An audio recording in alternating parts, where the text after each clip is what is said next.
जय हिंद दोस्तों, आज फिर से आप लोग को स्वागत करता हूं एनसीसी एजुकेशन पॉइंट में। तो आज की इस वीडियो में हम जानेंगे इंडियन नेवी यानी भारतीय नौसेना के बारे में, जो कि आर्म फोर्सेस का दूसरा भाग है। पहला भाग में हमने बताया था इंडियन आर्मी के बारे में यानी थल सेना के बारे में, जो कि लगभग हमने कंप्लीट कर दिया है। ठीक है, तो इसमें हम देखेंगे भारतीय नौसेना का उद्गम कैसे हुआ। तो भारतीय नौसेना का उद्गम 17वीं शताब्दी के ईस्ट इंडिया कंपनी के मैरीन से हुआ। भारतीय नौसेना का जो उद्घाटन हुआ यानी कि उद्गम जो हुआ कैसे हुआ, तो 17वीं शताब्दी के ईस्ट इंडिया कंपनी के मैरीन से हुआ। ठीक है, किससे हुआ, तो मैरीन से आपका भारतीय नौसेना का उद्गम हुआ। कब हुआ, तो 17वीं शताब्दी से। ठीक है, उसके बाद में इसे रॉयल इंडियन नेवी का नाम दिया गया। क्या नाम दिया गया, तो रॉयल इंडियन नेवी का नाम दिया, यानी मैरीन का नाम बदलकर क्या रखा गया, तो रॉयल इंडियन नेवी कर दिया गया। क्या कर दिया गया, तो रॉयल इंडियन नेवी कर दिया गया। ठीक है, जिसका मुख्यालय कहाँ था, तो बॉम्बे में था। बॉम्बे यानी कि मुंबई में। मुंबई का ही पुराना नाम क्या है, बॉम्बे था। ठीक है, पुराना नाम क्या था, तो बॉम्बे था। तो रॉयल इंडियन नेवी का मुख्यालय कहाँ था, तो बॉम्बे में था। ठीक है, उसके बाद है भारतीय नौसेना का जनक। भारतीय नौसेना का जनक 17वीं शताब्दी के मराठा सम्राट छत्रपति शिवाजी महाराज को माना जाता है। यानी कि हम कह सकते हैं इंडियन नेवी के जनक कौन थे, तो छत्रपति शिवाजी महाराज थे। कौन थे, तो मराठा सम्राट छत्रपति शिवाजी महाराज थे। ठीक है, उसके बाद भारत की आज़ादी के बाद रॉयल इंडियन नेवी का नाम बदलकर इंडियन नेवी रख दिया गया। क्या रख दिया गया, तो इंडियन नेवी कर दिया गया। ठीक है, यानी कि भारतीय नौसेना कर दिया गया। यानी रॉयल इंडियन का नाम बदलकर क्या रखा गया, तो इंडियन नेवी यानी भारतीय नौसेना कर दिया गया। ठीक है, जिसका स्थापना या गठन 26 जनवरी 1950 ईस्वी को किया गया था। ठीक है, 26 जनवरी 1950 ईस्वी को किया गया था।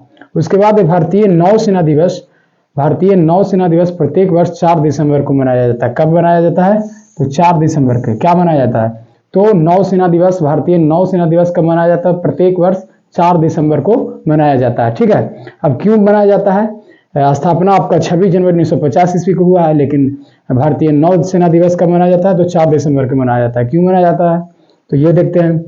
क्योंकि 1971 के भारत पाकिस्तान युद्ध के दौरान 1971 की जो युद्ध हुआ था, कहाँ से हुआ था, तो भारत और पाकिस्तान से हुआ था। ठीक है, 1971 की जो युद्ध हुआ था, तो भारत और पाकिस्तान से जो युद्ध हुआ था, तो वही युद्ध के दौरान भारतीय नौसेना ने बहुत बड़ी भूमिका निभाई। किसमें, तो 1971 के भारत और पाकिस्तान के युद्ध में किसने निभाई, तो भारतीय नौसेना ने 1971 के भारत और पाकिस्तान के युद्ध में सबसे बड़ी भूमिका निभाई और युद्ध में सफलता भी पाई। ठीक है, जो युद्ध हुआ था, भारत और पाकिस्तान का जो युद्ध हुआ था, उस युद्ध में भारतीय नौसेना ने बहुत बड़ी भूमिका भी निभाई और युद्ध को सफल भी बनाया। ठीक है, सफल भी बनाया। तो यह दिवस भारतीय नौसेना की ताकत के प्रतीक के रूप में मनाया जाता है। यानी हम कह सकते हैं कि जो इंडियन नेवी डे जो मनाया जाता है, तो इंडियन नेवी क्या प्रदर्शन करता है, तो ताकत की प्रदर्शन करता है। ठीक है, ताकत की क्या करता है, प्रशंसा करता है। ठीक है, तो इंडियन नेवी जो डे मनाया जाता है, वो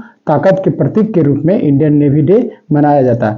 ये जो युद्ध हुआ था, यानी 3 दिसंबर और 4 दिसंबर का जो युद्ध हुआ था, तो 4 दिसंबर में ये सफलता पाई। इसी खुशी में, इसी को अपना प्रशंसा करने के लिए 4 दिसंबर के दिन भारतीय नौसेना दिवस मनाया जाता है। ठीक है, तो ये था आपका उद्गम कैसे हुआ। ठीक है, रॉयल इंडियन नेवी से इसका नाम बदलकर इंडियन नेवी कैसे किया गया, इसकी स्थापना या गठन कैसे हुआ, तो ये था जानकारी। तो सबसे पहले इसका स्क्रीनशॉट कर ले आप लोग।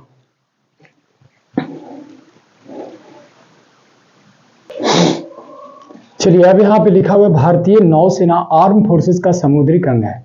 भारतीय नौसेना आर्म फोर्सेस यानी कि सशस्त्र बल का समुद्री अंग है। ठीक है, जो समुद्री सीमा को रक्षा के लिए तैनात रहती है। कौन सी सीमा, तो समुद्री सीमा की रक्षा के लिए तैनात रहती है। ठीक है, उसके बाद है नौसेना का अध्यक्ष एडमिरल रैंक के होते हैं।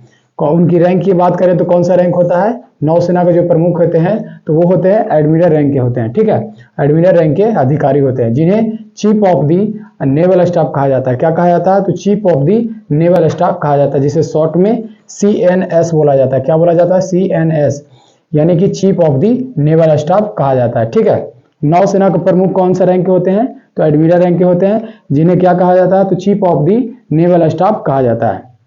उसके बाद है वर्तमान समय में chief of the naval staff. वर्तमान समय में chief of the naval staff, chief of the naval staff कौन है?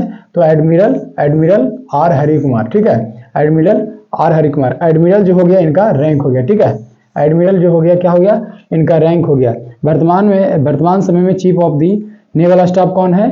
तो हरि कुमार है। और इनकी रैंक की बात करें तो वो कौन सा रैंक है? एडमिरल रैंक है। ठीक है, कौन सा रैंक है? तो एडमिरल रैंक है। अगर इनकी हम फुल फॉर्म की बात करें तो ये हो जाएगा आपका राधा कृष्णन। क्या होगा? राधा कृष्णन। ठीक है,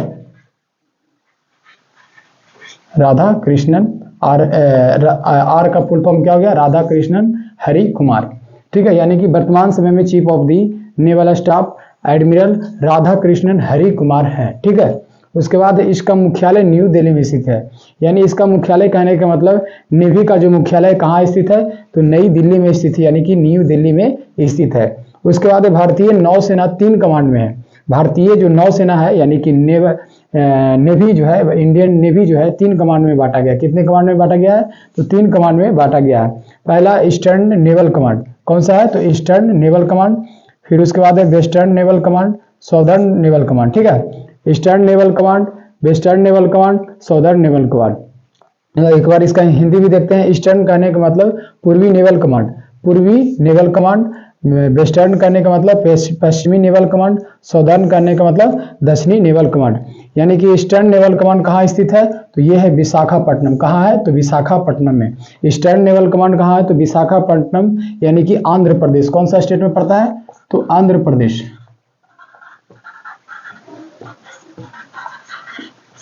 आंध्र प्रदेश में पड़ता है। ठीक है, कौन सा स्टेट है? विशाखापट्टनम कहाँ पड़ता है? तो आंध्र प्रदेश में। यानी ईस्टर्न कमांड कौन सा? ईस्टर्न कमांड कहाँ पड़ता है? तो विशाखापट्टनम में स्थित है। ईस्टर्न कमांड कहाँ है? तो विशाखापट्टनम, जो कि आंध्र प्रदेश में स्थित है।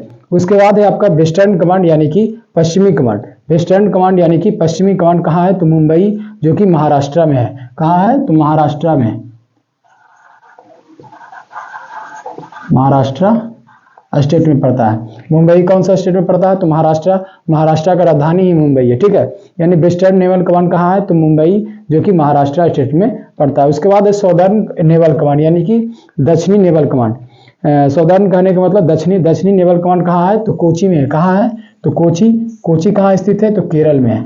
कौन सा स्टेट में? तो केरल में। ठीक है, सौदर्न नेवल कमांड कहाँ है? तो कोची, यानी कि केरल में। एक बार फिर से देखते हैं। ईस्टर्न नेवल कमांड कहाँ है? तो विशाखापट्टनम। ईस्टर्न नेवल कमांड कहाँ है? तो विशाखापट्टनम। उसके बाद वेस्टर्न नेवल कमांड कहाँ है? तो मुंबई। सौदर्न नेवल कमांड कहाँ है? तो कोची में। तो चलिए इसका भी स्क्रीनशॉट कर लीजिए।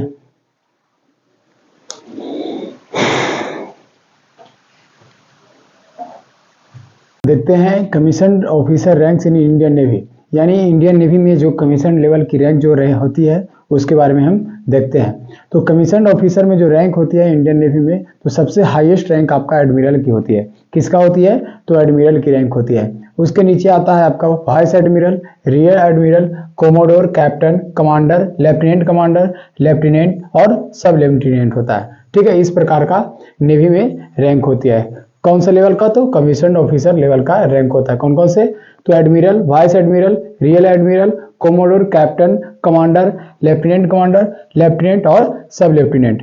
ठीक है, तो इसको भी हम लोग याद करते हैं 3-3 स्टेप में। कितने स्टेप में? तो 3-3 स्टेप में याद करेंगे तो बिल्कुल आपको याद हो जाएगा। ठीक है, तो सबसे पहले सबसे नीचे आता है आपका सब लेफ्टिनेंट। कौन सी रैंक? सब लेफ्टिनेंट, लेफ्टिनेंट और लेफ्टिनेंट कमांडर। ठीक है, सब लेफ्टिनेंट, लेफ्टिनेंट और लेफ्टिनेंट कमांडर, सब लेफ्टिनेंट और लेफ्टिनेंट कमांडर। आप 2-3 बार लगातार बोलिएगा तो बिल्कुल आपको याद हो जाएगा। ठीक है, सब लेफ्टिनेंट और उसके बाद होता है लेफ्टिनेंट कमांडर। ठीक है, सब लेफ्टिनेंट और लेफ्टिनेंट कमांडर। उसके आगे हम बढ़ते हैं तो होता है आपका कमांडर। कौन सी पद? तो कमांडर की रैंक होती है। कौन सी रैंक होती है? तो कमांडर। उसके बाद कैप्टन और कोमोडोर। ठीक है, ये 3 स्टेप ये आपका कंप्लीट हो गया। उसके बाद होता है कमांडर, कैप्टन और commodore. Commander, captain, commodore, commander, captain और कोमोडोर। ठीक है, ये 6 आपका कंप्लीट हो गया। उसके बाद आता है आपका एडमिरल में। किस में आता है? तो एडमिरल में होता है रियल एडमिरल। क्या होता है? रियल एडमिरल, वाइस एडमिरल और एडमिरल होता है। रियल एडमिरल, वाइस एडमिरल और एडमिरल होता है। तो ये थी आपकी इंडियन नेवी में कमीशन ऑफिसर की रैंक। ठीक है, तो इस वीडियो को यहीं तक रहने देते हैं। अगले वीडियो में हम बात करेंगे इंडियन एयरफोर्स के बारे में, क्योंकि इसमें इंडियन नेवी में हमने मेन टॉपिक बता दिया, क्योंकि जो मेन टॉपिक पूछे जाते हैं एग्जाम में उसी को हमने लेकर चला है। अगला वीडियो में हम फिर इंडियन एयरफोर्स के बारे में मेन टॉपिक ही बताएंगे, ठीक है। और ये वीडियो अच्छा लगे तो जरूर इसे लाइक शेयर एंड सब्सक्राइब करें। तब तक के लिए सभी को जय हिंद।